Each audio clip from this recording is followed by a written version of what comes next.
Salve Bapak Ibu dan saudara-saudariku yang terkasih, damai Kristus beserta kita. Kita bertemu dalam renungan harian Katolik di pekan Advent yang kedua, hari Jumat 13 Desember 2024. Injil Matius bab 11 ayat 16 sampai 19 yang menjadi renungan bagi kita hari ini. Saudara-saudariku yang terkasih, yang keluar dari mulut kita biasanya adalah buah dari apa yang ada dalam hati dan pikiran kita. Dalam renungan hari ini, di dalam Injil Matius kita melihat bagaimana orang-orang menilai Yohanes dan bagaimana orang-orang menilai Anak Manusia. Saat Yohanes datang, tidak makan dan tidak minum. Yang keluar dari perkataan orang-orang kepadanya adalah Yohanes kerasukan setan. Saat Anak Manusia datang, makan dan minum, orang-orang mengatakan dia adalah pelahap. Pelahap ini mungkin bisa kita terjemahkan dengan yang rakus, semua dimakan. Dan mereka mengatakan ini adalah sahabat dari para pemungut cukai dan orang-orang berdosa. Tapi mereka juga mengakui di dalam diri Anak Manusia ini wujud Allah itu nyata lewat perbuatan-perbuatannya. Nah, saudara-saudari yang terkasih, saat menilai Yohanes, mereka mengatakan kerasukan setan. Dan saat melihat Yesus, Anak Manusia, mereka mengatakan dia adalah pelahap, sahabat para pendosa. Ini keluar dari ungkapan orang banyak kepada sosok Yohanes dan sosok Anak Manusia.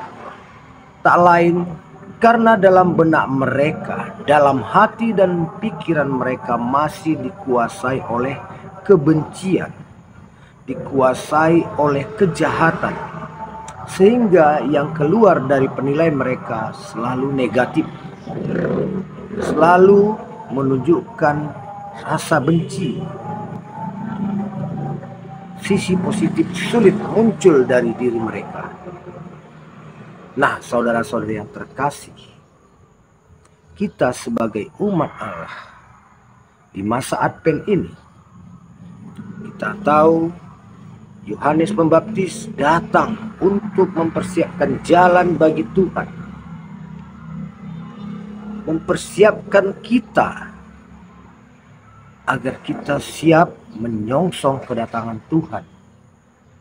Marilah kita memanfaatkan momen masa Advent ini untuk mempersiapkan hati dan pikiran kita, perilaku kita lewat pertobatan, sehingga kita dapat memperbaharui diri, melepaskan diri dari jerat dosa, dari pemikiran-pemikiran yang selalu negatif, sehingga kita pun diperbarui oleh pertobatan kita kepada Allah. Dengan demikian kita sungguh-sungguh dapat menyongsong kedatangan Tuhan seperti misi yang dijalankan oleh Yohanes Pembaptis.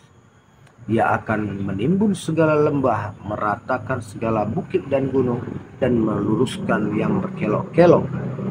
Itulah segala kelemahan dan kekurangan kita, agar kita tidak lagi mempunyai lembah dosa, bukit dan gunung keangkuhan, serta pikiran yang berkelok-kelok, tapi kita semakin lurus menyongsong kedatangan Tuhan.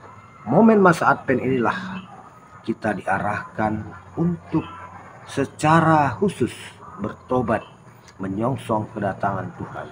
Baik itu kedatangan Yesus yang kedua kalinya, maupun Natal yang akan kita songsong beberapa waktu lagi.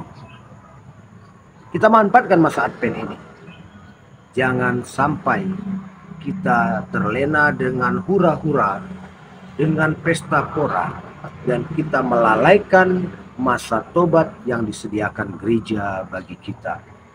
Amin. Semoga renungan ini membawa kita semakin mendekatkan diri kepada Tuhan untuk menyongsong kedatangannya. Tuhan memberkati.